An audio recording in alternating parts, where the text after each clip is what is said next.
Make sure that everybody's on.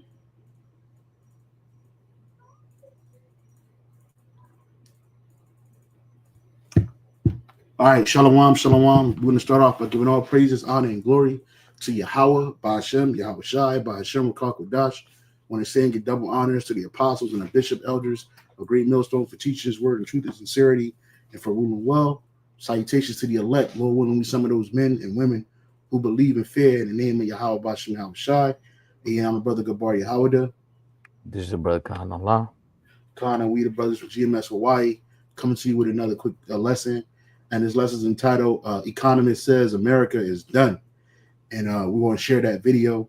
There's like a lot of there's fears of a recession, which that recessions happen, right? They come and they go. That's a part of recessions are a part of the economy. It happens. It's just about how long it lasts. And the way things are going now, most people are blaming it on the tariffs, right? Most economists, they're blaming these recessions on the tariffs that Trump wants to initiate. Earlier this week, I did a lesson that was entitled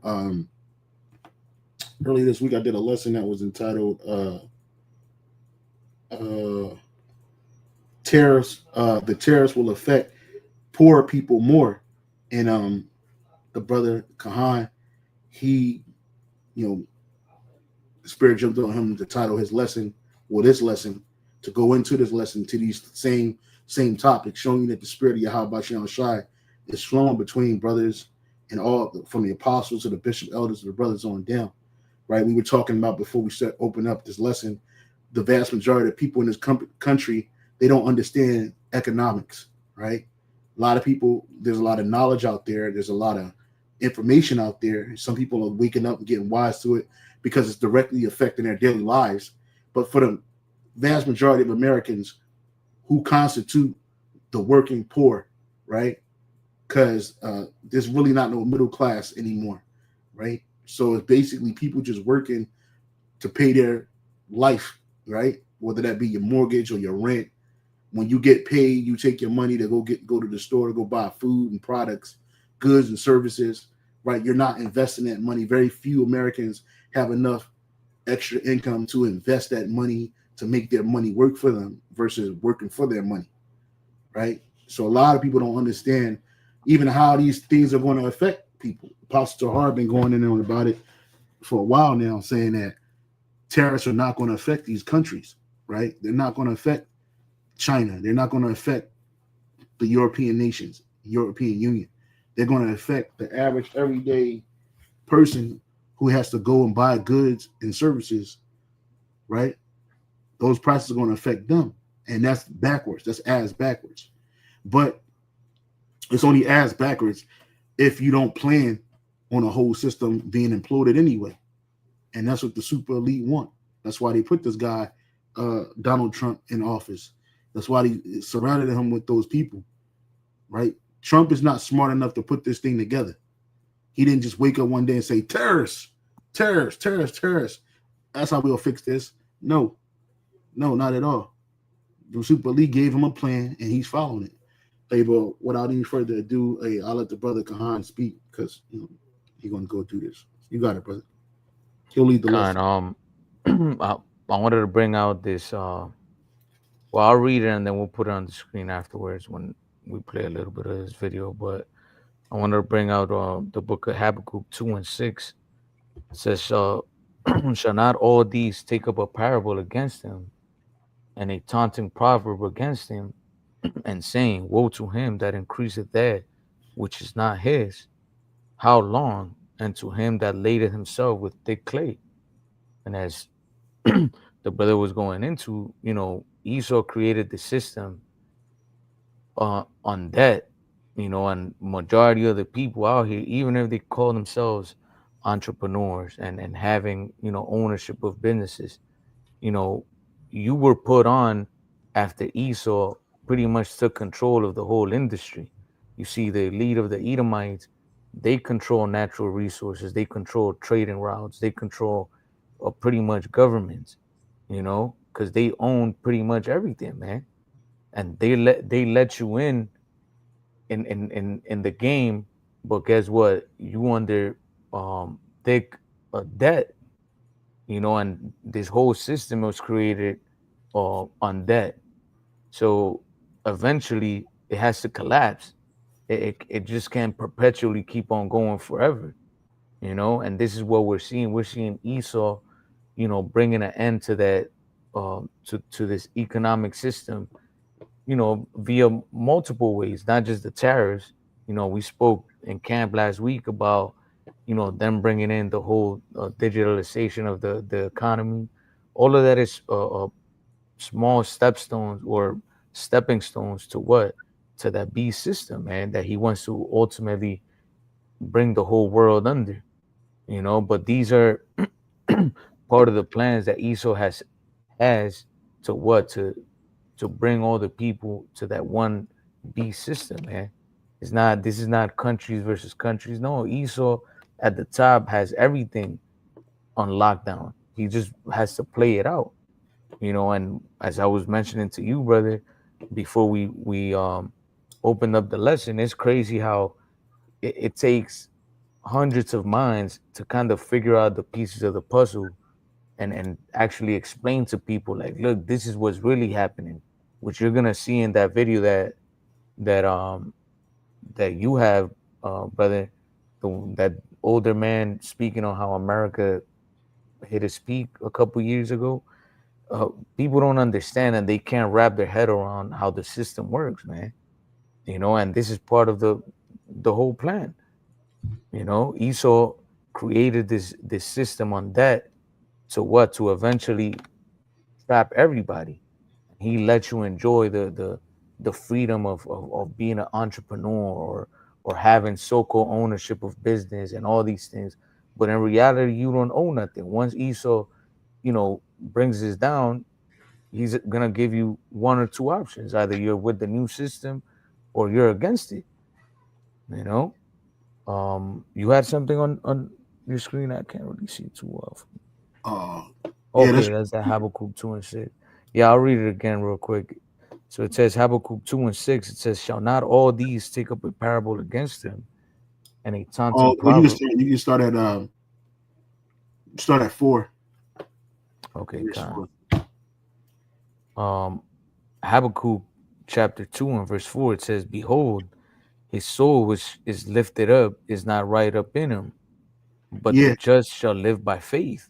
yeah, because what Esau does is everything he does is for wicked purposes. Because his spirit is that of a wicked man. He has a wicked spirit in him. He doesn't have a righteous bone in him. So nothing he does is going to benefit this world in a righteous way, right? It said, but the just shall live by faith. Who is the just? The elect of Israel. He got it, brother. It says, verse 5, "Yet also because he transgresseth by wine, he is a proud man, neither keepeth at home, who enlargeth his desire as hell, and is as death, and cannot be satisfied, but gathereth unto him all nations, and heapeth unto him all people." Yeah, and you see that this man is everywhere. He's in every country. I'm gonna put a lesson together that was inspired by a lesson Apostle Bar just posted up a few hours ago, which is talks about the enigma of the dark sayings of the Bible, right? And one of those things is America, Babylon, and Greek, roughly paraphrasing that. But it says in the NLT, it says wealth is treacherous, and the arrogant are never at rest. And that's what Esau has. He has extreme wealth. The brother's going into it, speaking about how he has control over everything in society. And you would think that somebody that's managing will have control over resources, wealth, that he would, you know, use that wealth in a righteous manner, but not so with Esau. Wealth is treacherous, and the arrogant are never at rest. And who's more arrogant than Esau Edom? Right? You look at this image, Donald Trump. This dude, he exudes arrogance. His cabinet exudes arrogance. He's the face of the Edomite because he is the Edomite. Okay, says says wealth. It says wealth is treacherous, and the arrogant are never at rest. They open their mouth as wide as the grave, and like death, they are never satisfied, right? So the arrogant is never satisfied. In their greed, they have gathered up many nations and swallowed up many peoples. And you see that. Look at America, the melting pot, the great melting pot. And America's hands extend in all nations around the world. I was watching, like I said, I'm putting up a lesson together now. Hopefully, I'll get it up there a little later this evening, but or this early this morning, y'all time in the mainland. But all of these corrupt governments around the earth, they got something in common with America. They're in business with America, right? So they take a page out of America's book. It may not be direct, like but it's definitely out of their book. Whether that be through their clandestine organizations that they have, they secret police, or their governments, or their economic advantages that they get from being in power in their particular countries. So, and this is still not enough for Esau. In their greed, they have gathered up many nations, right? Because how did Esau come into power? He had to conquer these nations, man. From the Greeks to the Romans to the second leg of the Roman Empire that we live in today. They all took they did the same thing, right? It says, in their greed, they have gathered up many nations and swallowed up many people, right? But when you go back to that, what's it? Oh, that was verse 5. So go ahead and read. You got it, verse 6. Verse 6, it says, shall not all these take up a parable against him, and a taunting proverb against him, and say, woe to him that increaseth that which is not his, how long? And to Yeah, him that lendeth, and to him that ladeth himself with thick clay. and we know that you know what the Hebrew word for that word thick clay is. No, no. Okay, so it's called ibatya. Right. Ibatya, right? That's what is ibatya. Ibatya is what? Um, Heavy debts, weight of pledges, heavy debts. And we're going to show you a video in a second, right? This man right here, he speaks about that. He goes in on that. Speaks about how there's so many layers of debt in this country, right? So that's it. That's what this man uses. It says by a false etum, and that's what he does. It says something pledged, i.e., collectively pawn goods, thick clay, pledges, heavy debts. And you look at the debt clock for America, that can never be paid. It can never be. It used to be in New York City. They took it down off the wall. It used to be there. It used to actually have a debt clock. I remember the elders, Yarza Young, did a lesson on it years ago. He was at work and he walked by the debt clock and he took his phone out and did a quick video showing you where America's debt was at that time. And now the U.S. national debt is over 36 trillion, right? Over 36 trillion, and they bearing that debt on its people, not on the spending of the government, not on the programs that the government has created, not on the IMF that sits right there in Washington D.C. that they use that arm to put these nations in perpetual debt, which I'm going to show that in a video a little later. Not this video, but another video. But they use what you call the International Monetary Fund, or IMF, which sits right there in Washington D.C. Right? That shit ain't in the middle of, what's that one neutral country, Sweden? It's not in the middle of Germany, right? No, that shit is right there in America. And they use that to cripple nations, man, after they got other usage out of the nations. Like there's a movie called Goodfellas, and Paulie, he's the so-called boss, or he's a capo. He wasn't really the boss. He was a capo, the boss of his own family, whatever. Long story short, the guy said, when you get in a debt with the Paulie, what happens when you can't, pay them anymore? When you ran out of all your options. Hold on, brother. Salaki. Salaki. This fucking dog, man.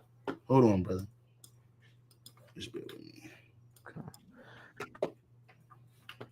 Uh,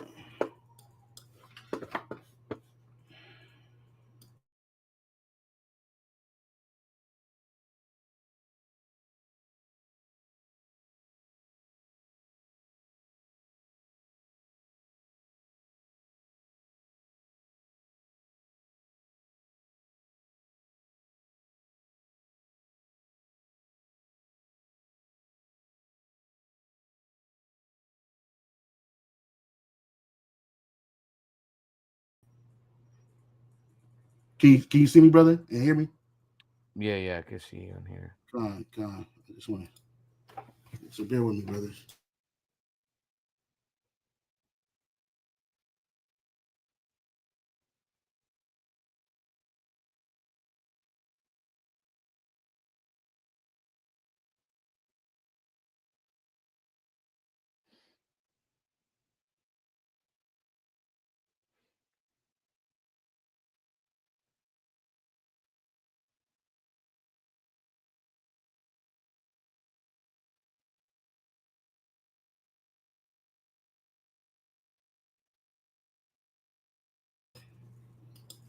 All right, can you hear me, brother?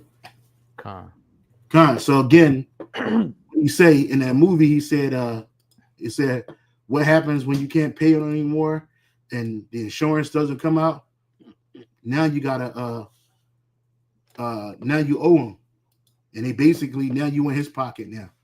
You went to him for help.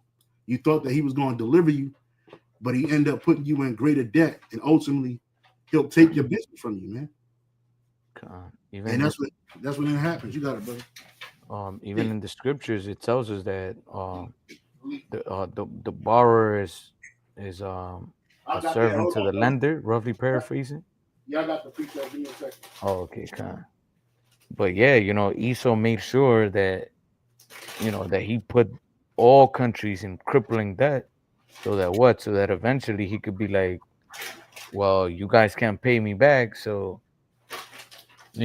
put yourselves as payments, and that's what the Pharaoh did during the time of Egypt. While Egypt was the powerhouse back in the days, what did the people have to do? They sold their cattle, their lands, everything, until it was time to what? Sell themselves as servants unto Pharaoh. So the same thing is happening now. Esau took the same, tactics, and he pretty much shoot it. The word escaped my mind. He manufactured it. He manufactured the scenario that happened with ancient Egypt, man, to where like he took control of resources of everything pretty much, and he put the people in the countries, these nations, in crippling debt, to the point where if these nations want to continue so-called developing or continue enjoying the pleasures and the commodities of this system, guess what? They're gonna have to bow the knee. And this is all that we're seeing, just Esau playing game chiefly with the average person, not just here in Babylon the Great, but all throughout the world, man. These tariffs, imagine if tariffs are gonna hit Americans hard, what do you think is gonna do to developing countries or third world countries? It's gonna destroy them, man. Like entire industry is destroyed. People are gonna go bankrupt. It's a lot of things that's gonna happen with with the downfall of the economy. And it's not just here in Babylon the Great. And like we always say, Babylon the Great is gonna be the last to get hit, because obviously is a powerhouse, and right now America has um the petrodollar, you know, which pretty much makes it a way in the economy. All these nations got to buy petrodollars in order to trade.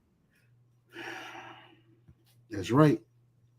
Yeah, so they in their they're in their they're in America's pocket. So what was he at back in Habakkuk? So again, What remember that word there for thick clay is called ibatya, all right, which is nothing but heavy debts. And we showed how America is under such heavy debts. Okay, you see that it's still going up. It ain't going to stop until this place is destroyed. $36 trillion, right? And then you might look at it. It says the time machine, right? You go to when was Biden in office? He was in office in what is it? 2016, I believe. So you go to 2016. It was only 19 trillion in debt, right? But then you go back to where this dude Trump got in office. Well, the debt still kept rolling with this dude. What's his name? Biden, Biden. right? Biden. Okay, so you go back to Obama, during the Obama era, 2012, it was 15 trillion. So now it's pretty much double. It's pretty much double to the point where now they're just in a can. And you go, I think you might can go forward too in the time machine. Let's go to 2029, which is he's supposed to be out of office by then, right? I believe so. Right? 46 trillion, man. So it's already on a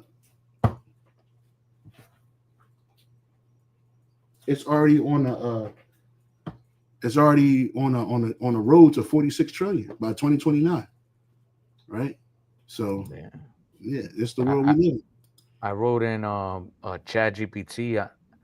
I wrote, will the U.S. debt ever be paid? And then it says that the U.S. national debt is currently over 30 trillion and growing. So the idea of fully paying it off is a complex and multifaceted issue. Yep. And then it gives you, how they pretty much sustain it through the Federal Reserve and how they borrow money and all that. And then it says conclusion. It says, yes, the U.S. can perpetuate a cycle of um, borrowing and managing its debt for a long time, as long as the economy grows at a healthy pace, inflation is kept in check, and this is the key point I wanted to mention, and the world continues to trust the US financial system, which they already not doing. That's why you have the BRIC nations, and there's a lot of countries that are now looking at Babylon the Great, aka America, as the enemy. Like, nah, we're not fucking with America like that no more.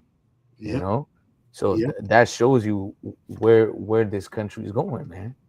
Yeah, well, the American dollar is waning, and so ultimately, that's why it's not even about trusting, and it's not even about paying off the debt because that's just a useless idea for them because that ain't what they want to do.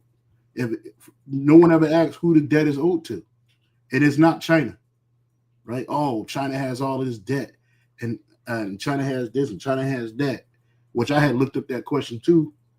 But just because they owe that money, it don't matter nothing because once the American dollar is done, anything that China holds in regards to the bonds, those treasury bonds, they're gonna be worthless.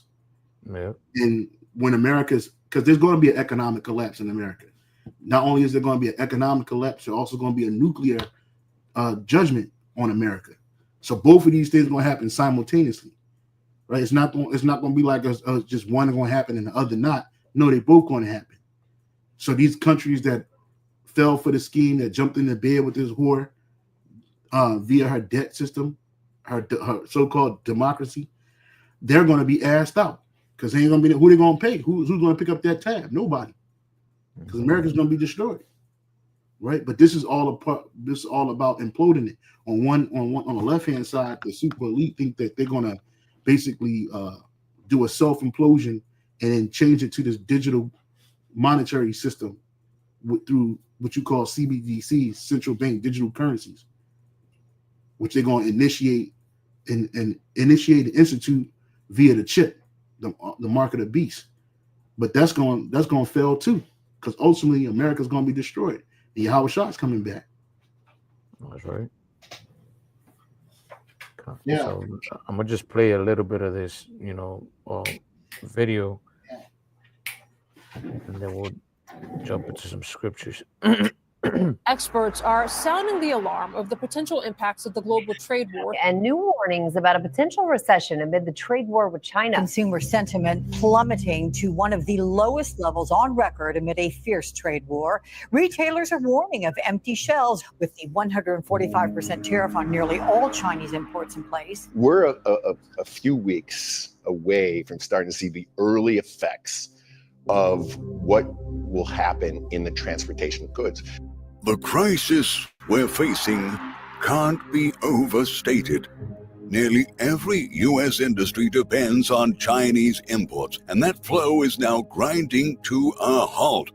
I wish I was exaggerating, but I'm not. According to the World Trade Organization, trade between the United States and China could decline by as much as 80%. Even the U.S. Treasury Secretary Scott Bessent has called this an effective trade embargo. That's why economists say a U.S. recession is now almost a coin flip. The escalating trade tensions between the United States and China pose a significant risk of a sharp contraction in their bilateral trade. Our preliminary projections suggest that merchandise trade between these two economies could decrease by as much as 80%. The negative macroeconomic effects will not be confined to US and China alone, but will extend to other countries. Unless something changes. And, and this is what... So like, you want that, brother? You want that? How far back? When she start talking. Okay. Why economists say a U.S. recession is now almost a coin flip. The escalating trade tensions between the United States and China pose a significant risk of a sharp contraction in their bilateral trade. Our preliminary projections suggest that merchandise trade between these two economies could decrease by as much as 80%. The negative macroeconomic effects will not be confined to US and China alone, but will extend to other countries. Unless something changes, right, this is going to be... Why is that going to happen? Because it's all global economics. They're all together. I had this. I went to ChatGPT a couple days ago, and I asked this same question regarding America, right? And then I don't know if I still got it up there. U.S. Corruption, Romans, Idumeans, Israelites. Give me a second. Here it is right here. China's dependency on America. And give me a second, brother. I typed in the word. Yeah. Let me share this real quick. Move, share. Right here. And I asked a question in ChatGPT. I says, and it says this, the summary: the world economy is built like a giant spider web. It says the world economy is built like a giant spider web, and America is the biggest knot holding it all together. If it snaps, the entire web collapses. You see? And that's going to happen when there's a economic destruction here in America. The whole world is connected to America. That's why the scripture says all the nations have drunk of the wine of the wrath of her fornication, and the merchants have waxing rich because of her delicacies, man. Right? So when America's out of there, it's going to be a problem. Even though America only does about 3% of its trade is with China. It's only 3%. Right? But it's going to be a problem for all nations. Okay? Oh, you got it, brother. That's right. No, and like you're going into, everything is tied in the world economy, man. Countries depend for imports from other countries. Some countries like China depend on exports.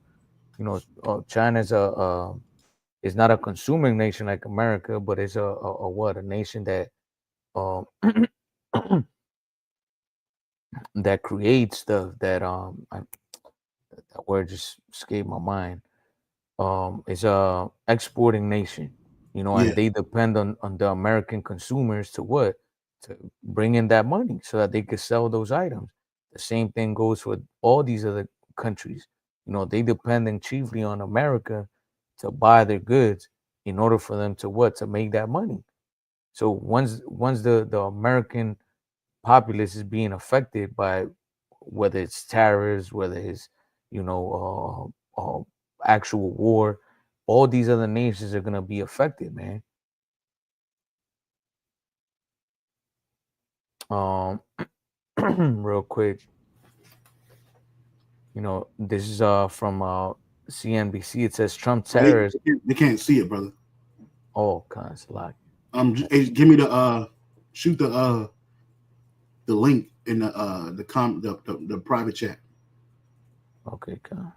And I'll bring it up so you don't have to turn that off.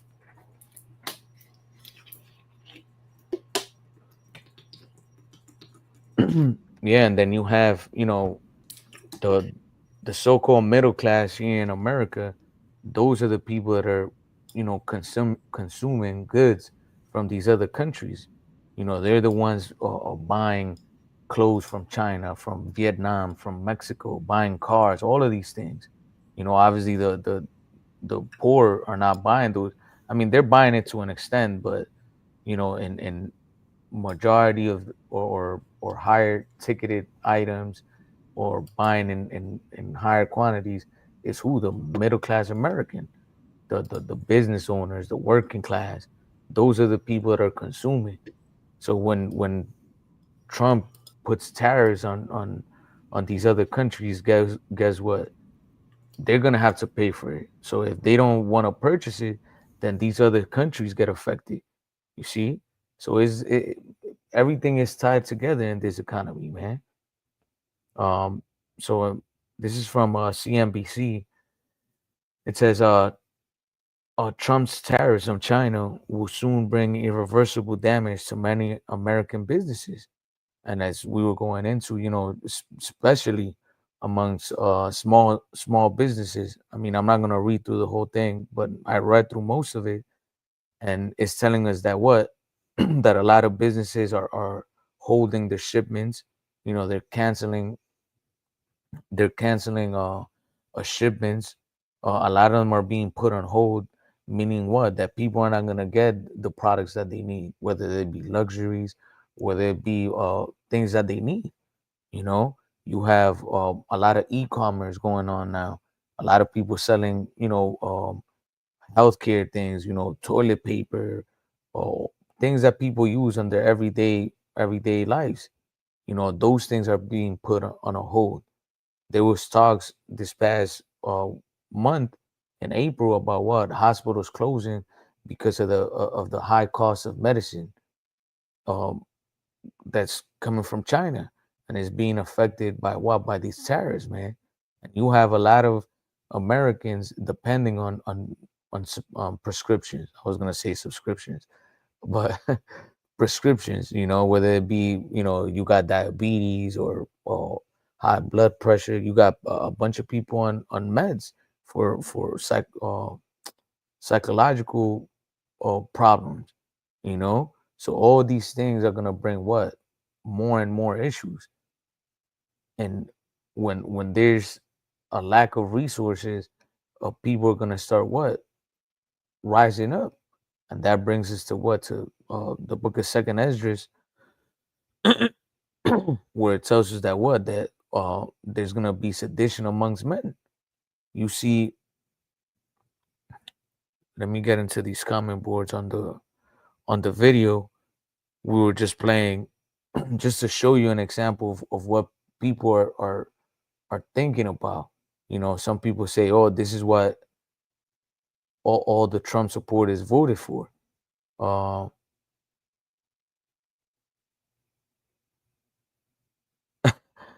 Yeah, I mean, politicians, elites have no problem getting food and eating anything they want. And that's showing you what? That they know that they're affecting the poor class, the poor middle class. But yeah, ultimately, let me see. It says this channel had kind of waned until the trade war. And boy, has it brought back Mr. Spooky Voice with a vengeance. Or scoffers says, but yeah, ultimately, creating what? Sedition among men. Let me get this precept real quick in the book of Second Esdras. This is the book of Second Esdras.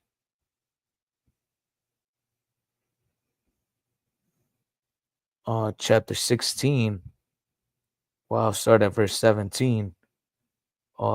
Second Esdras 16 and verse 17. It says, woe is me, woe is me. Salakia, not 16. Let's go to Second Esdras 15. This is where I wanted to go. Salakia.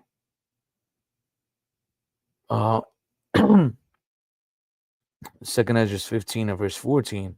It says, woe to the world and them that dwell therein, for the sword and their destruction draweth nigh, and one people shall stand up and fight against another and swords in their hands.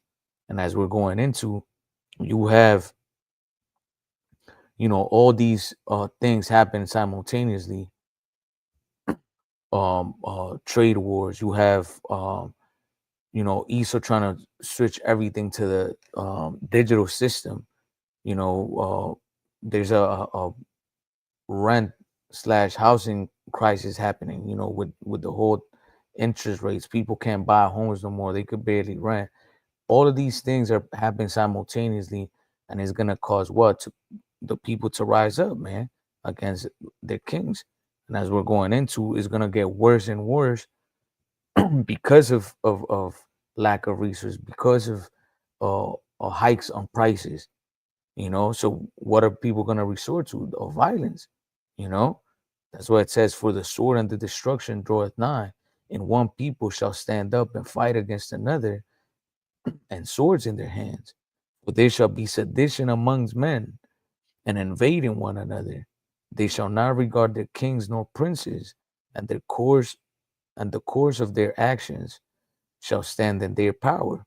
So pretty much they're gonna disregard the law. They're gonna disregard, the precedents, all of that stuff. Why? Because of the lack of resource, because of lack of food. America is or the country that has the population on most medicine. So you have people depending on medicine to just survive, to just make it another day, man. So what do you think is gonna happen when you got all these violent, crazy Jakes out here, and their moms is dying, their aunts are dying, they're dying because of a lack of resources. They're getting sick. They're gonna go out here and do wickedness, man. We've seen what they did during George Floyd, during a bunch of different situations, man. You just seen Jake looting and doing craziness, robbing drugstores, robbing electronics, everything, man. So how much And more? a lot of that was done through agent provocateurs, man. You know what I mean? A lot of these movements, whether that be the BLM movement, the now they had the hands-off movement. That wasn't a grassroots thing. That was set up by agent provocateur organizations, and they put people in there to set things off to get people Jake follow. Yep, to get people excited. And like your brother said, Jake went right into it. Some of them were agent provocateurs, but then you had just regular Jake just jumping in it. Same thing happened in the 90s with the riots the Rodney King riots, man. A lot of that shit was agent provocateur set up so that they can destroy a lot of the businesses within the so-called black community, whether they were black owned or not, right? Insurance scams and a lot of just violence for no reason, especially like during the time of the BLM movement, you had agent provocateurs being called out, right? People that don't even live in these communities, they come into these communities and destroy them purposefully, so that an agenda could be spread. All you niggas are violent. So that's just going to give them more reason to come down on you. But that word sedition goes into speech, inciting, right? You look up that term for sedition, okay? Right here. The word sedition, when you look it up on the web, it says sedition, conduct or speech inciting people to rebel against the authority of the state or monarch. And we don't have a monarch in this country, so we do have a state government, right? And people are going to get mad. A lot of these Edomites, they're feeling the burn right now. A lot of these Edomites, these Bible Belt, so-called white people in the Bible Belt, they feeling the burn. These farmers are feeling the burn. I just saw something recently. The House Republicans were speaking about the tariffs and how they affecting people. And they said that they expected this to happen. It's only been 5 months. They said, give it another 6 months or a year. And then ask them the question about how they feel about what's happening. Because they knew this was coming. And these people don't have the average person's, for lack of better words, back. So what? When these people start coming out talking, oh, we need to let cooler heads prevail and just wait on the the results and we'll figure it out. People ain't gonna be trying to hear that. And this is gonna usher in Jacob's trouble, and Jacob's trouble is also gonna be Esau's trouble when all hell breaking loose. So that we're again, sedition is conduct, speech, inciting people to rebel against the authority of the state or the monarch. You done in here?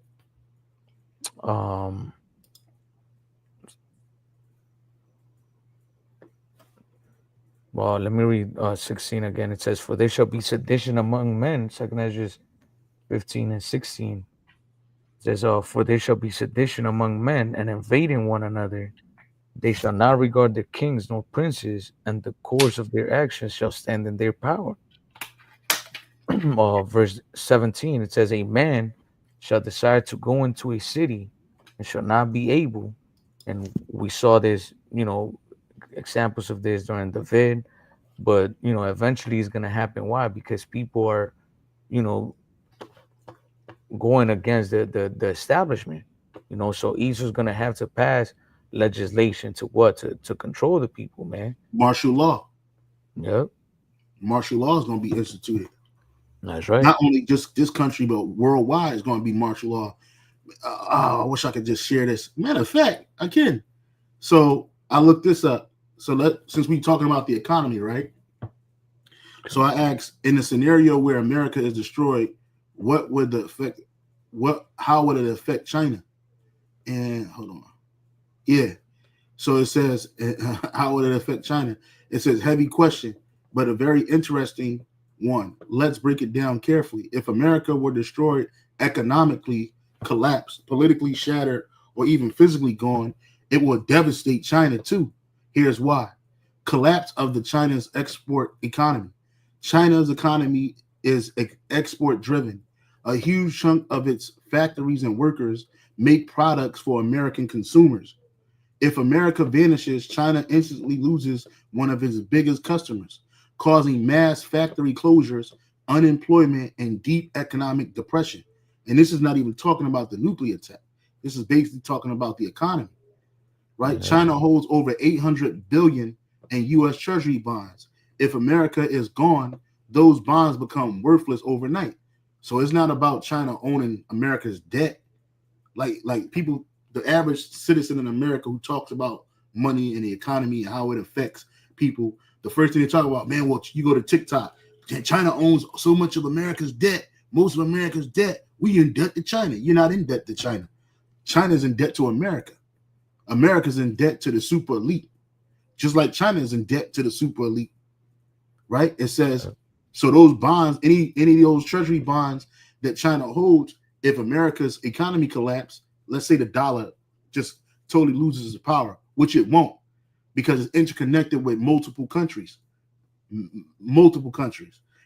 it's a chief portion of the global economic system. That's why they're pushing towards the digital mark, the digital R, right? Because if America's economy collapsed, the whole system collapsed. So let's keep on reading. China holds over 800 billion in U.S. Treasury bonds. If America is gone, those bonds become worthless overnight. That would wreck China's banking system and financial markets, possibly causing a full financial crash. Global trade disruption. The U.S. Navy helps protect global shipping lanes like the South China Seas and Indian Ocean routes. Without American protection, piracy, conflict, and instability would skyrocket, making it hard for China to import energy, food, and raw materials. Political and social instability inside China. Economic collapse would likely cause protests, riots, and political instability within China. The Chinese government has a deal with its people. We make you richer, you give us loyalty. Which that loyalty is basically your backs. If the prosperity stops, the system could start to fall apart. Strategic isolation. The global balance of power would shatter. Other rising powers, India, Russia, Europe, regional Asian powers, would rush to fill the vacuum. China could find itself surrounded by rivals without its biggest strategic competitor, the U.S., stabilizing the scene. So these countries, it's not just China that depend on America's stabilization, other countries too. But see, a lot of people don't realize this about China. That's why that woman said in that video that it could be a ripple effect, not just between America and China, but all other countries, right? And that's a so-called African government leader speaking this shit, right? So China would find itself surrounded by rivals without its biggest strategic competitors, the U.S., stabilizing the scene. So not only is the U.S. a competitor to China, it also helps stabilize the scene of trade. And they're not talking about that because that's not what the problem. They're talking about tariffs right now because we ain't in a full-blown economic collapse. But that's going to come. It ain't going to be one or the other, a nuclear attack because of war or an economic collapse, and it's going to cause economic weakness. Both of those things are going to happen when this country is done. And we already there. In short, China would suffer badly, not benefit, if America were destroyed economically. They need America as a customer, a financial partner, and a stabilizer in the world system, even if they don't always like it.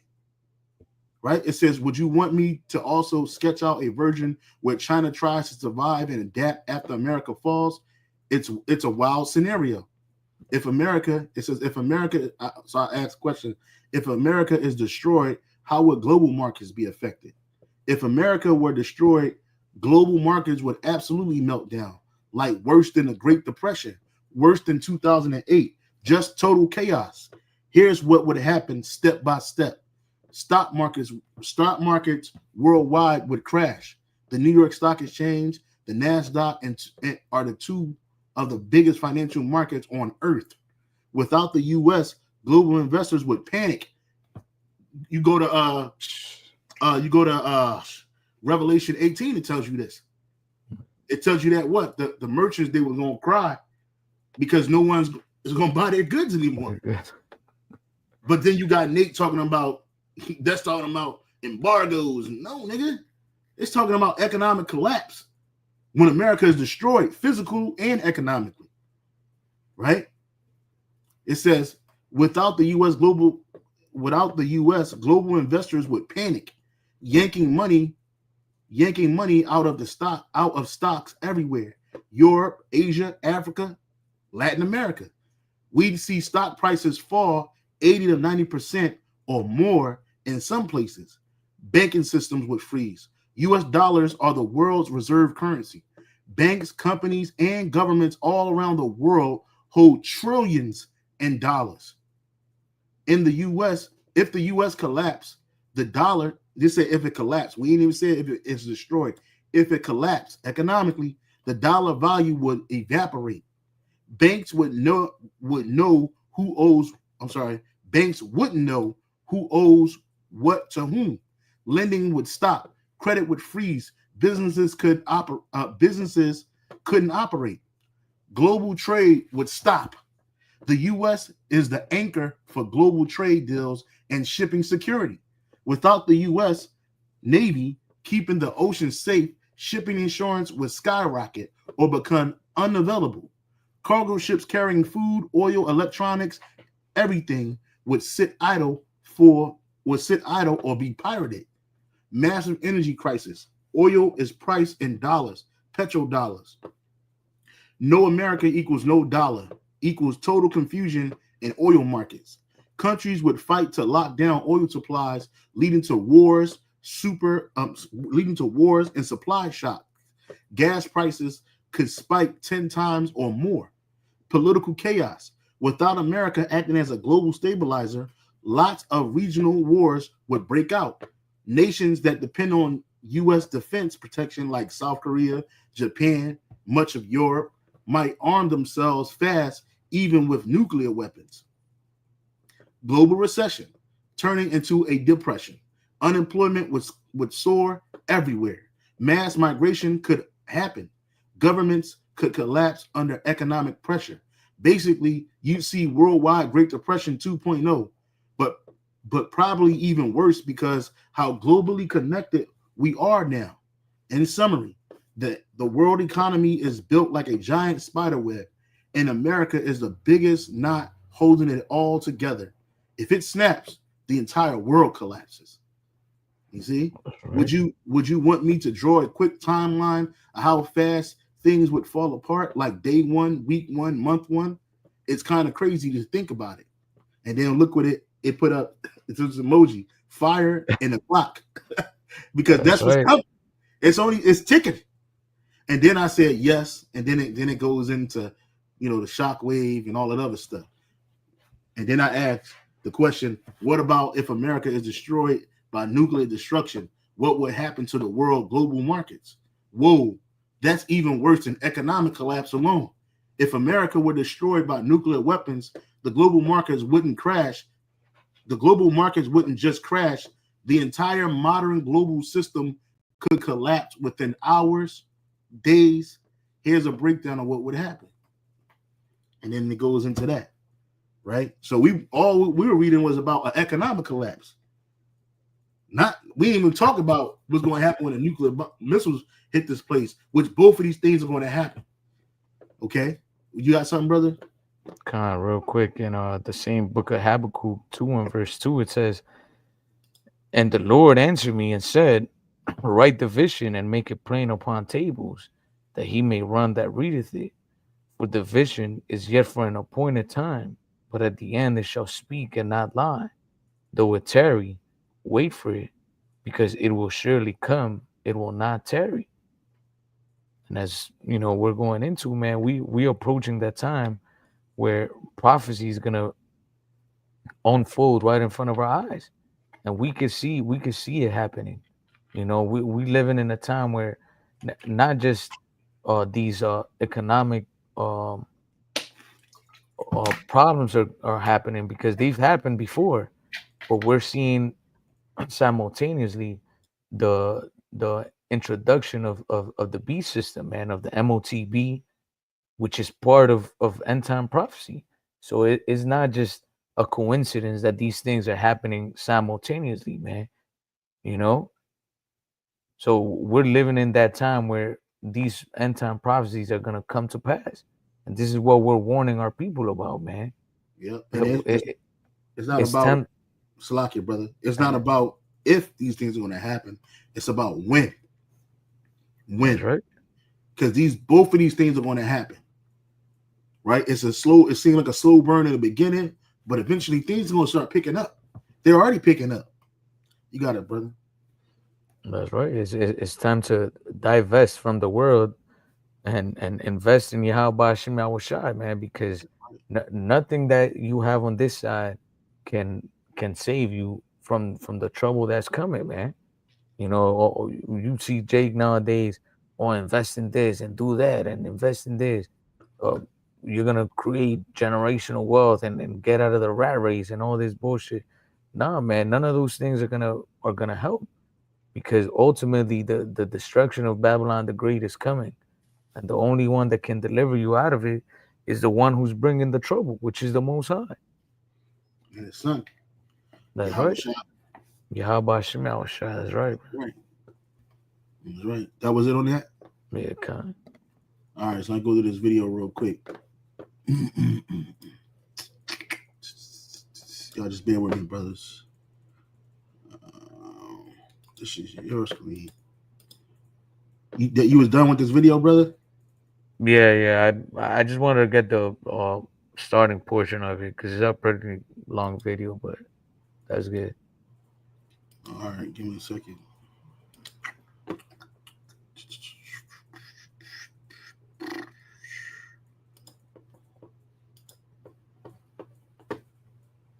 Years ago, and we are on a down, and it's very hard for the American empire is over.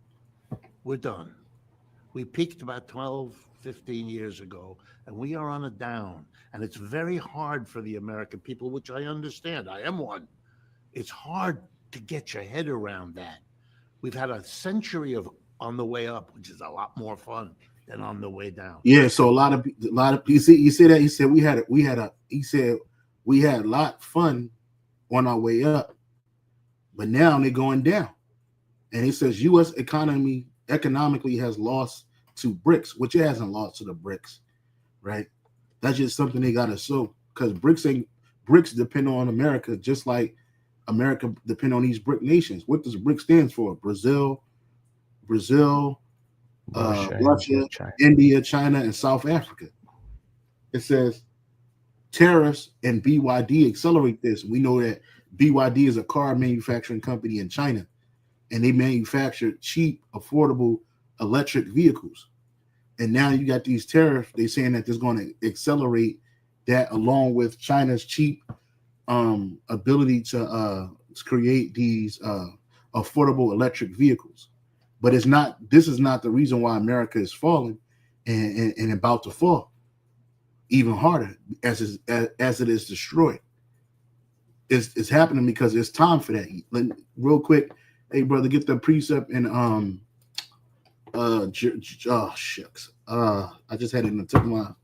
So give me a second. Jeremiah. Dawadi Habashan Shai. Was it Jeremiah 51:7 or 50:7? Where it says we would have healed Babylon, but she is not healed. God. Bring that out real quick, and we'll get back to the video. And make sure you share your screen, brother. God.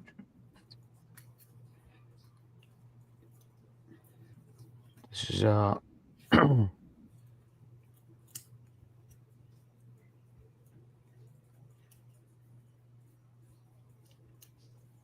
Book of Jeremiah, chapter 51 and verse 9. No, start at 7. Okay. Jeremiah 51:7, it says, Babylon hath been a golden cup in the Lord's hand, that made all the earth drunken. The nations have drunken of her wine, therefore the nations are mad. And you see that. All of these nations practice her, for exception of a few, very small few. Most of these nations practice her democracy. They follow her similar court system. They follow the same corporate structures, right? The sexual immorality is in all these nations, right?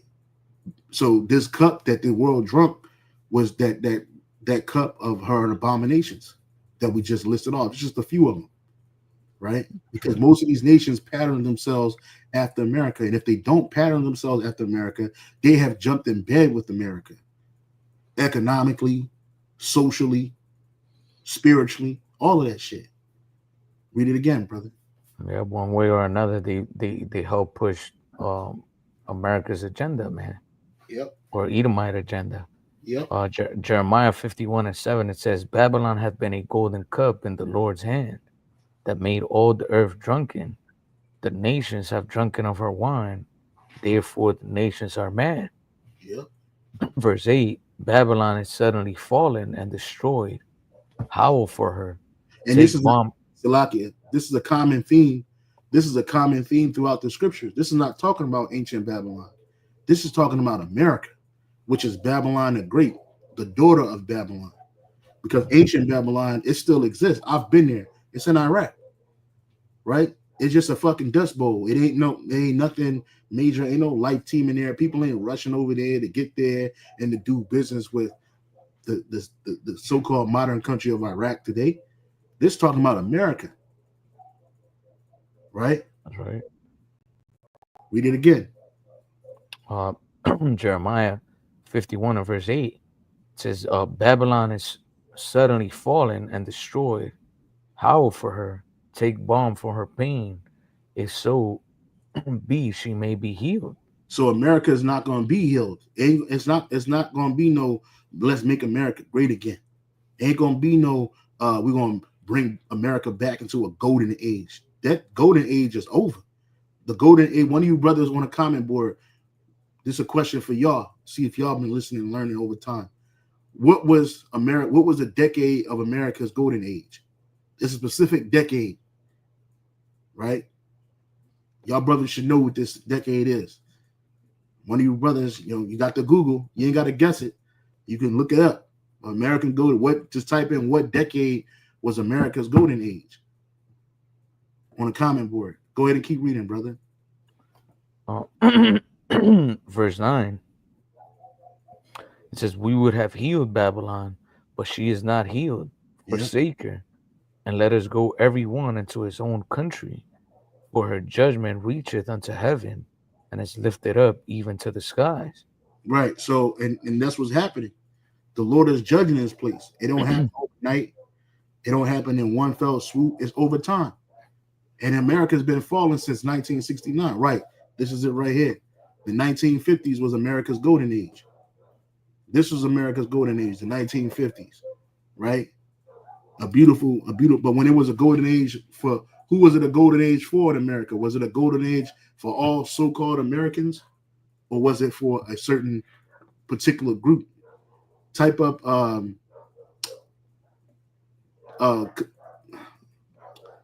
Akahan, go to there's a picture. It says for the 1950s golden age, right? Type in 1950s golden age. Go to images. Yeah, that's the image right there. That's the image right there. That's the image right there. That's the image. When America was in its height, or its so-called golden age of America, we could read some of that too, right? It wasn't a golden age for the Israelites. It was a golden age for the Edomites. The world's highest standard of living. There's no way like the American way, right? Where you had, back then, you had what they call a nuclear family. You had the husband and a wife and two children, namely a boy and a daughter, and you had the dog. And the husband worked. He earned enough wages to buy a house, to picket white fence, right? To raise a family, to go on vacations, right? To send his children to college if they wanted to, right? He had the ability to do all of that off of one income. The time we live in today, you can only imagine to do something like that, because you can't do that with the income that Americans make. And again, when America was in its golden age, who was benefiting from that? It was the Edomites. It wasn't the Israelites. Look at the Israelites is on the bottom. That's why this picture right here, it speaks a 1,000 words, right? Because the last shall be first and the first shall be last, right? Our people were standing here on a corner begging. It says during the 1950s, America came out of the victorious war and depression and entered the golden age. And Trump's talking about bringing America through another golden age. That's not going to happen. Go up there real quick and read that. The first paragraph right there. Okay, and it says golden age era in America. In the 1950s, right after World War II, the golden age arose. People were finding jobs, with ease, and different types of customs came about. Right. So it says people, Salakia, it says people were finding jobs with ease. Even Jake, because they had a lot of what? Manufacturing jobs, a lot of plant jobs. Jake could make a good life off of that. Jake wasn't getting out of even graduating high school. Jake wasn't like, let's go to high school and so I'll go to college and I can go do something. That wasn't their thing was you get old enough, you get a job in that plant. And you work there for about 30 years. And that ain't even last long. Jake didn't even make it to 30 years. It was the 1950s. And by the 1980s, by the time the 1980s came, all manufacturing jobs were being taken out of America. Right? But back then in the 1950s, you could find a job with ease. Rent wasn't high. What the most you probably paid for rent was like $2 a month. If that. You know what I'm saying? Maybe $5 a month or some crazy shit like that. Right? The average rent in the 50s. People were getting mortgages for like $2,000, $8,000, and that was their whole mortgage was $8,000. Right? So it was nothing. It was a great opportunity. Can you continue to read, brother? Unless you find something, I didn't know if you were looking for something. No, I was looking for the average expenses in the 1950s, like a household expenses.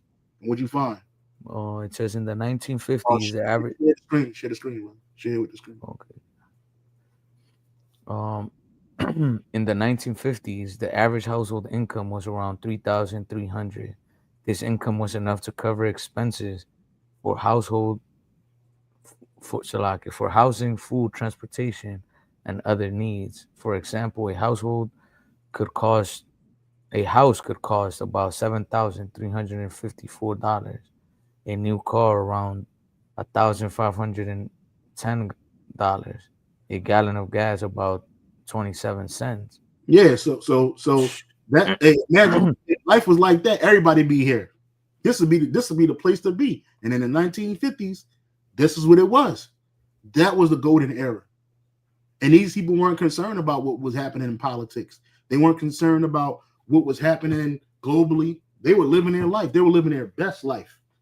And America can't go back to those days now. A house that cost you $8,000, let's say roughly around $8,000 back in the 1950s today, cost you about $400,000 today. Shit, right? You could have a fucking 25% APR and still pay it off in like 5 years, bro. Yeah, 25%. What is it called? Of 7,000 market rate, right? Yep. Housing rate. And brother said 27 cents a gallon. Hell yeah, that's crazy. Yeah, one brother, the brother posted up. Salvation of the Elect posted a significant exodus of manufacturing jobs from America occurred primarily in the late 20th century, early 21st century, starting in the 1980s, like we just said, and accelerating in the early 2000s. Yeah, you see, that's right. That's right, man. So we Jake know what we talking about through the spirit, man. Keep reading, brother. What you got? Okay. Back in this article, it says golden age era in America. So it says in the 1950s, right after World War II, the golden era arose. People were finding jobs with ease and different types of customs came about. People started watching TV as well as listening to music on the regular. The 1950s. Because it ushered in a lot of leisure time. A lot of leisure. Right? That's the woman didn't have to go out and go work. In fact, women weren't even in the workforce like that in the 1950s, unless they were like secretaries or something like that. But for the most part, women were what? Stay-at-home mothers, stay-at-home wives, right? And you wasn't bringing in no fucking 200 G's. Nowadays, these hoes, they want a man to make damn near $500,000 a year, and he ain't got no responsibilities or nothing but to take care of this woman. And that's the only way this woman is going to do what you tell her to do. You see? Go ahead and read it again. And even still, they won't do it. Yep. It says people started watching TV as well as listening to music on the regular. The 1950s was a period of the baby boom. Yep. As many, a lot of those soldiers came back from the war and started having babies. Remember, 1950 was right after the war. That's 5 years. Yeah. And really it picked up in the late 40s. So like 46, 45, 46, 47, 48, 49, and then 50, that's when it was like a booming era, right? That's why it had the baby boom, because now you had a job security, you had house security, you had financial security, right? So now you can just lay down and start popping babies out, right? Yeah. Go ahead. Since the 1950s was a period of the baby boom, as many troops returned home and wanted to start families with their wives. To today, the movies we watch, the music we listen to, and many events we see trace back to the golden age, as it was a start of new trends and ways of living life. And People became people are still trying to do that today. That's why what do most people do today? They still indulge in TV. Well, now we got the internet. So they're like, we in the internet age, right? The information age. But most people, they spent their time watching TV. Like I grew up in the 80s and the 90s. My grandma, all she did was sit her ass home and watch TV all damn day, even in the 80s, collecting my grandfather's pension and Social Security, right? Because he had laid it down in the 40s and the 50s. So by the time, and then it's crazy because that's right around the time my grandma started having children. I think she was like 14 years old when she got married, and she started having children, right? In the 50s, late 50s, right? I think like the mid to late 50s, she started having children, pumping them out. That was that baby boomer era. My father comes from a baby boomer era. Even though he wasn't experiencing the life of these Edomites, he was experiencing the life of them Israelites that you see standing in line. Because when it was a golden age for America, it was still a dark age for the Israelites. Keep reading. It's still a dark age. You got it, bro. says people became much more relaxed and no longer had to worry about supporting their families as the depression was done and the threat of communism came down. Yep. And that was it on that. So we done with that. I'll get back to this video. But it does happen that I think this is obvious. His tariffs are highly. the American empire is over. We're done. We peaked about 12, 15 years ago, and we are on a down. And it's very hard for the American people, which I understand. I am one. It's hard to get your head around that. We've had a century of on the way up, which is a lot more fun than on the way down. But it does happen to every empire. We're only the latest. Look at the British, how far they've fallen. We're in that process. So the problem with the trickle down is, yeah, there might be more jobs, but they're going to be created in China. They're going to be created in Brazil. They're going to be created in India. They're not created here. We have the greatest level of corporate debt this country has ever seen, off the chart. The greatest level of personal debt, and we have the greatest level of government debt. Our government debt is now trillions of dollars greater than our annual output. That was not the case in the 20th century. It is the case now. What you're seeing is desperation politics.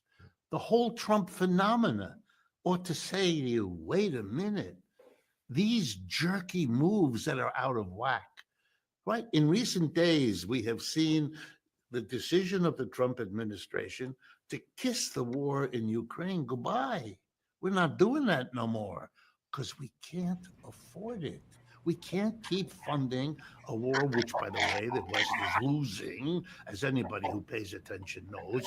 All of these things are signs of what? Of a country that is in trouble and is turning on its friends because it can to save itself. We're going to take over, we're going to get your energy for nothing. We're going to, make you build the wall, Hugh, in Mexico. Look what the genius in a way of Mr. Trump is that without understanding it, because clearly he doesn't, he feels in his own way, the way lots of people do, that there's something that necessitates going way beyond what has been done because our need as a society is beginning to show up.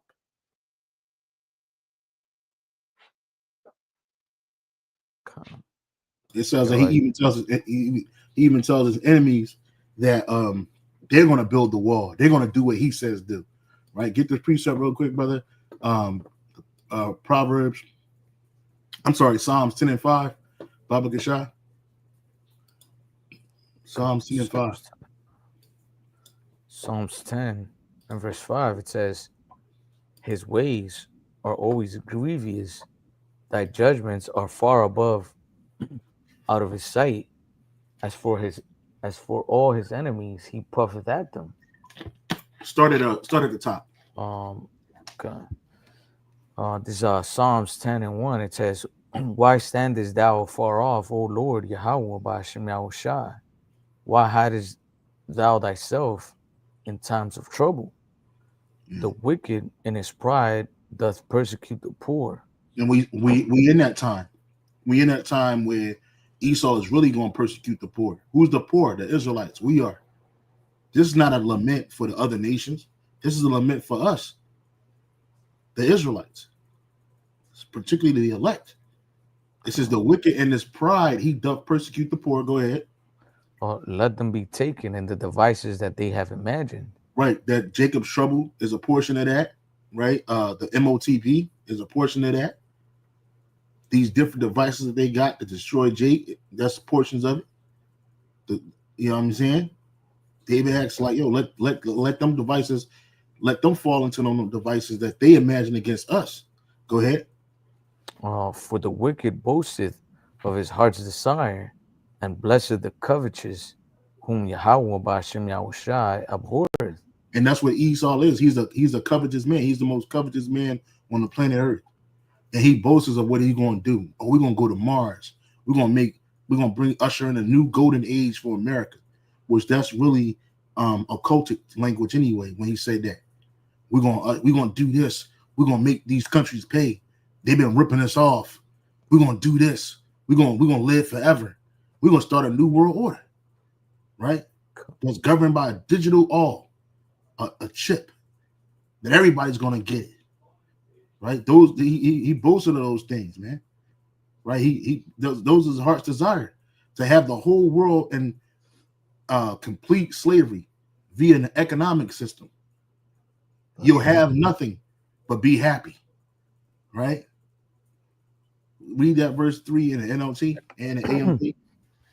In the NLT and what was that? In the NLT and the AMP. Okay, good. In the NLT, Psalms 10 and 3, it says, for they brag about their evil desires. They praise the greedy and curse Yahweh by Hashem Yahushai. That's exactly what they do. That's exactly what they do. That's exactly what they do here. AMP should be all the way at the bottom. Let me go scroll up. You might have moved it up. Yeah, I think so. AMP. All right here. It says the AMP, Psalms 10 and 3, for the wicked boasteth and sings the praises of his heart's desire, and the greedy man curses and spurns and even despises the Lord. And that's right. And now who's that greedy man? Esau Edom, the so-called white man. Starting with the super elite, starting with his political elite. That's what they're doing. They don't believe in the Heavenly Father and the Son. That they don't believe him. They don't believe on him in the way that they claim to. Oh, we're going to have a prayer breakfast.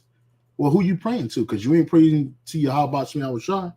Or we're going to pray in God and Jesus Christ. Which really they're praying in Satan. Right? They hate the Lord. They despise the Most High. They despise his people. They despise his laws. They despise his promise. All of that. That was on that? Yeah. Verse 4, it says, the wicked through the pride of his countenance will not seek after the Most High. The Most High is not at all in his thoughts. Yeah, this man don't think about the Heavenly Father and his Son.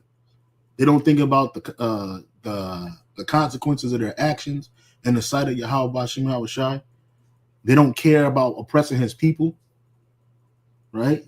The brother Salvation of the Elect posted Psalms 73 and 9 in the NLT, they boast against the very heavens, and their words strut throughout the earth, man. And that's what they do. We're going to go out into space. We're going to do this. We're going to establish a colony on Mars. We're going to use Elon Musk to do it, and Jeff Crazy Bezos to do it, right? We're going to have this. We're going to do this, right? And that's what they boasted, man. We're going to start another war, and we're going to win it just like we did the other two. We orchestrated the First World War, the Second World War. We're going to orchestrate this third one. And then this one is going to put the whole world on their knees, bowing down to Esau, because Esau believes that he's a god. But he's going to find out that he's nothing but a man. That's right. And you ain't going to get all Israel. You're going to get the majority of the Israelites here in America, but you're not going to get the elect. Absolutely not. You can't defend yourself. You can't deliver yourself. So you can't promise that to us, because that ain't it. That ain't it. You got it, brother. Verse 5, it says, his ways are always grievous, thy judgments are far above out of his sight. As for his enemies, he puffeth at them. And we just showed you an example of that in this, where the guy was saying, oh, he tell us the enemies what they gonna do. Right? Y'all can't even come to this country, but y'all gonna build that wall to keep yourselves out. But when this thing go down, people gonna be running to the border trying to get over that wall to get into Mexico, promising them, give them Jake down there all kinds of money to get them out of America, because of what America's about to be facing. Right? People gonna be trying to jump the Canadian border and ain't gonna be doing it. And it's all spiritual that Yahweh Shem Shai got the right devil in an office to make America hostile against not only its own allies, but even its so-called closest neighbors, man. And both of their neighbors are weak. Canada is a weak government. Mexico is a weak government, right? And then they can't fight it back against America, right? But what they can do is, when this thing go down, and we ain't opening our borders. We don't care if you speak Spanish. We don't care if you speak French. That ass is staying right where y'all at. Get out of here. Go left or right. You ain't going north and south.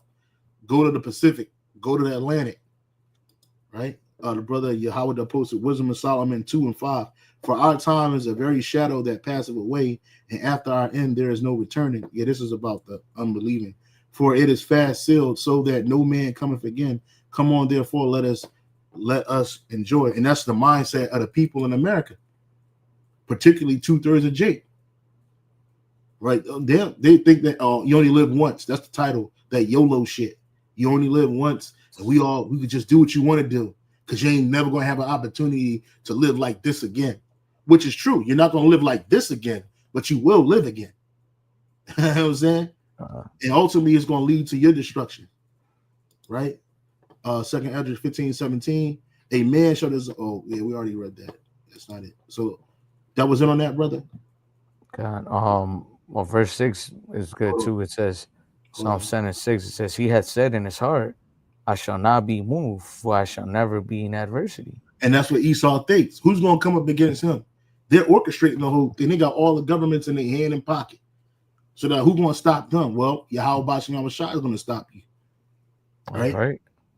That's who's going to stop you. The Heavenly Father, Yahweh, is going to send his only begotten Son, Yahweh Shai, back here to destroy your armies, to destroy your land, and to deliver his elect and destroy those of his own people who side with you, who he chose not to be saved this go around. His father chose not to be saved.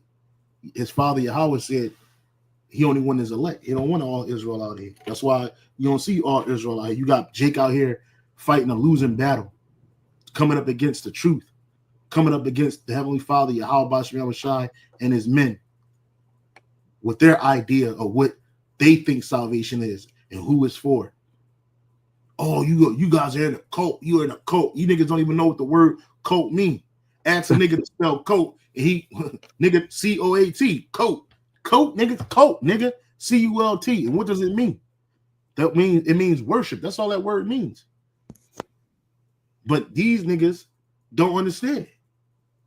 I used to be a cult leader. I used to be a part of TMS. I used to be a cult leader in the Black Hebrew Israelites, and I was a white man. I'm a white man who used to be part of the Black Hebrew Israelites, and I was the leader of a cult. Right now, this nigga just walking in the park like he just forgot what he did. The Most High took the spirit off of him. You got a lot of guys just like that, right? They think they're just gonna walk to the sunset. Oh, that was just a time in my life. You know, I didn't know where I was going. I was struggling with my identity, and so I just found this. But then I realized it wasn't for me. Well, nigga, you still gonna be caught up when all hell break loose, nigga. You know the name of the Lord. You know his son. You know what I'm saying? Oh, we gonna get you, nigga.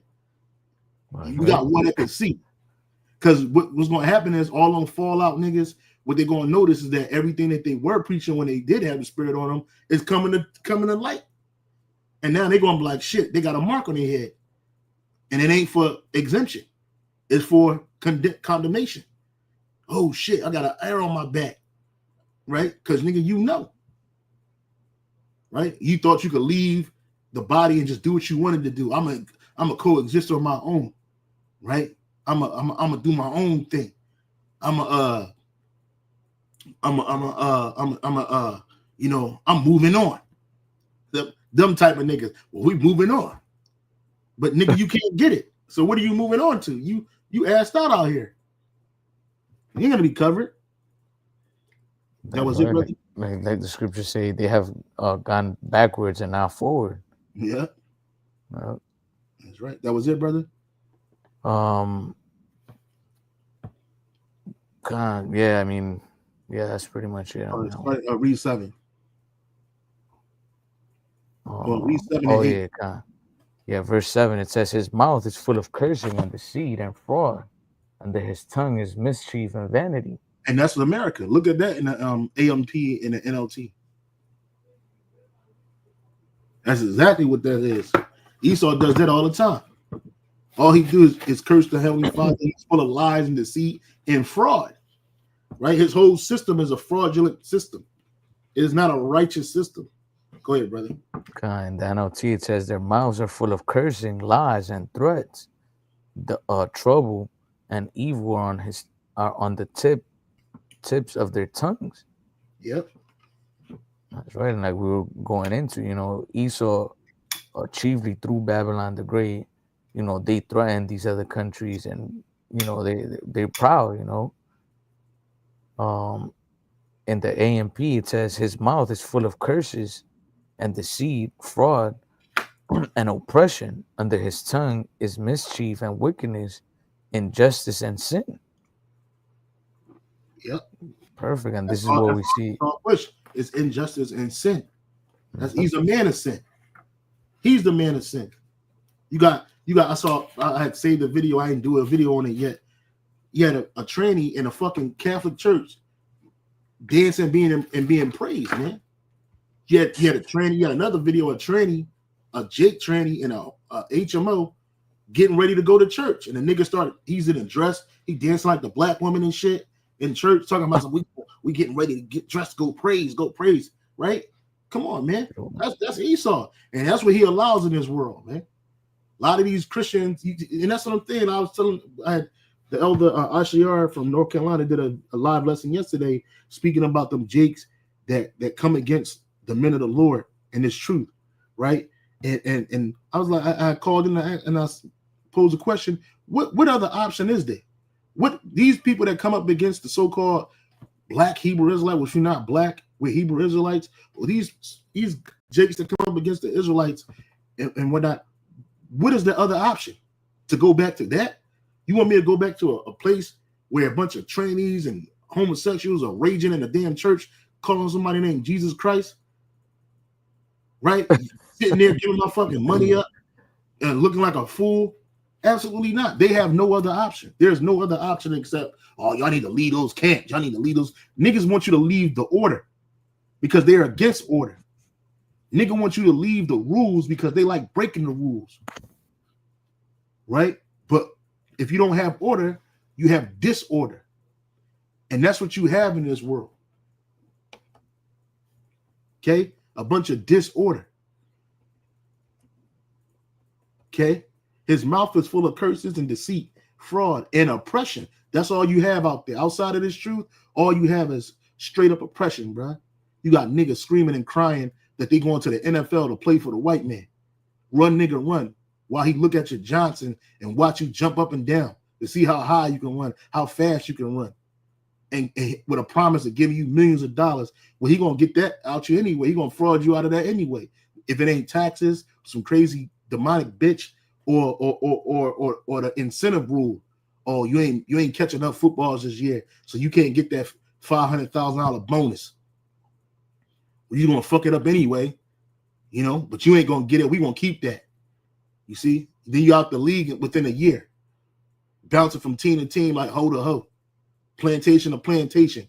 You went from the Cincinnati Bengals plantation. Now your ass playing for the for the Hunt family out there in Kansas somewhere on a practice team, getting rotted up.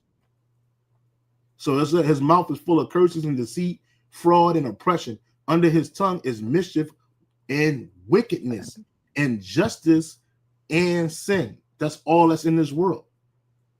Why the fuck would I want to go back to that?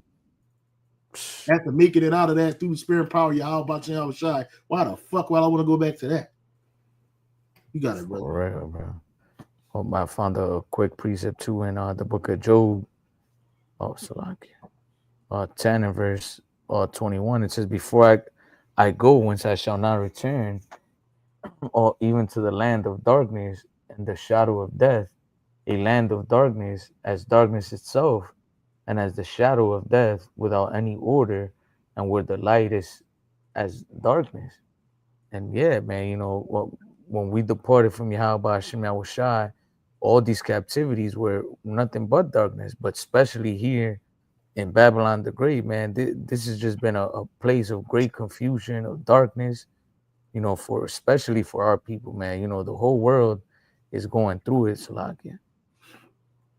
But our people especially, man, you know, it's a place of great darkness. You know, even though some jakes are prospering, they making money, like the brother mentioned, athletes and all that, but they're in great spiritual darkness, man.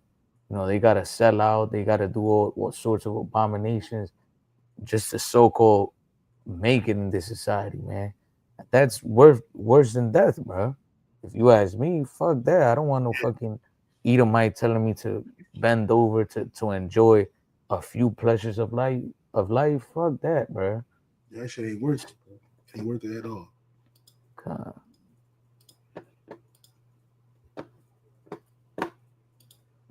Look, let me give you a simple example. The best electric vehicles in the world right now, but by uniform global agreement, are produced by something called the BYD Corporation, which probably most folks have never heard of, which is Chinese. BYD, the initials, BYD. They make the best quality, cheapest electric car and truck. All right. You don't see them anywhere in the United States. Why not? Because Mr. Trump put a 27% tariff on them, and Mr. Biden raised it to 100%. So let me give you an example. If you wanted to buy a $30,000 BYD electric vehicle, which you could do, that's what they charge. That's why it's so good. You would have to pay $30,000 to get the Chinese to ship it here.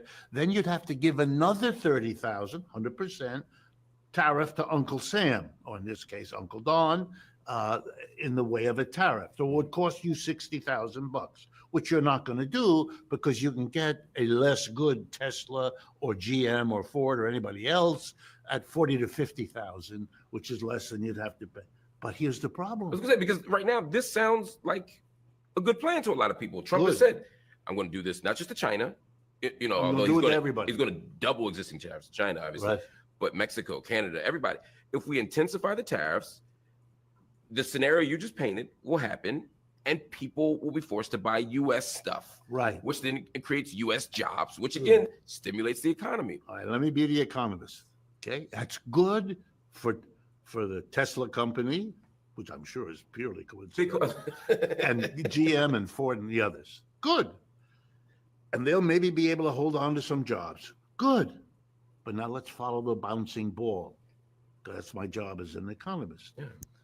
Everywhere else in the world, every company in Asia, Africa, Latin America that competes with an American company that has to buy a truck as part of its business will go to China and buy the best truck at the lowest price, $30,000, the best truck. No American company that competes with them will do that. And you know what that means? Those companies will be able to charge a lower price because they have better inputs than the American company, which doesn't. In the long run, that will lose Americans' jobs left and right as they're outcompeted by all the rest of the world that can go and buy and is buying BYD trucks. If you go to Europe right now and you go on the auto routes all over Europe, you'll see BYD cars and trucks. America is shooting itself in the foot. It may be great politics for Mr. Trump.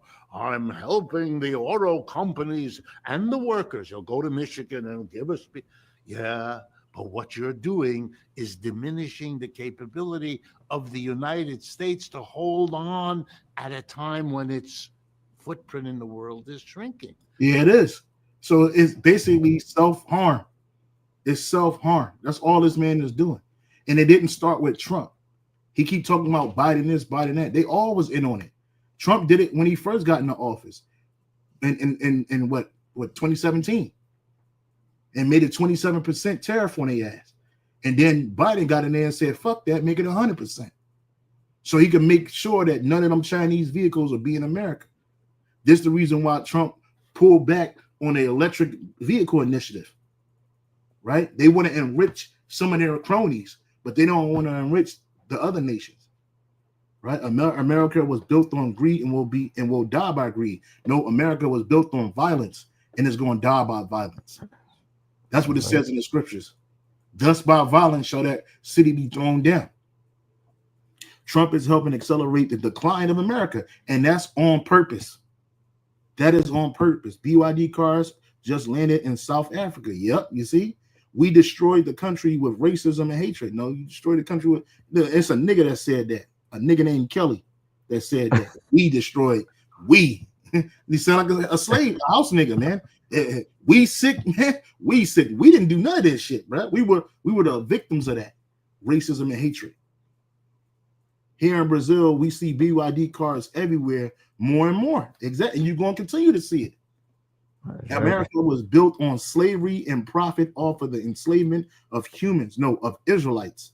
America was destined to be destroyed by racism and hatred. No, it was destined to be destroyed by nuclear fire and the hatred of Yahweh Bashem Al-Shai that he has toward the Edomites and all you nations, man. So, yeah, man, you know, that's it. That's it. Hey, real quick, get the book of Nahum 3:1.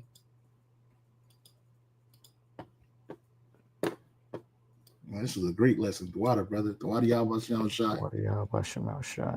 And the powers that be are rushing in the MOTB with the crash of the economy. Absolutely, brother. Absolutely. Yeah, you have people not just here in Babylon, but all over the world that still have hope and well, people like to say in humanity, but really they putting their hopes in Esau, man. Yep. That he can make this world better, even though he's been showing you that he doesn't want to make it better for you. You still have hope that he's gonna do something somewhere along the line. He's gonna change his mind and just be like, you know what? Let's make humanity better. When in reality, he's not going to, man. That's why the Lord is gonna send his son Yahweh Shai to take him down. Because no matter what happens, Esau will never change. He's always gonna be the wicked. He's always gonna have a thing for destroying and for death. That's what he was created for. This is the book of Nahum 3:1. It says, "Woe to the bloody city! It is all full of lies and robbery.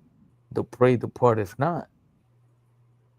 The noise of a whip and the noise of the rattling of the wheels and the prancing horses and the jumping chariots." And that bloody city is what? Babylon the Great, man. Because as the brother read in the comment boards, America was established by violence and blood, by the enslavement of the children of Israel, man. So destruction unto you, because you didn't just take any old nation. You took the Lord's most prized possession, man, which is the Israelites. Chiefly, starting off with the elect, but all of Israel, man, is the Lord's, like as the scripture describes it, the apple of the Lord's eye, man. So this place has to go down. And like we've been going into, it's not a matter of if, it's a matter of when, because the Lord, he damn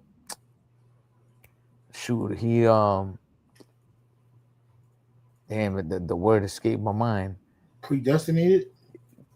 Yeah, I guess that's a good word too. But yeah, he prescribed this place to be taken down, since the beginning.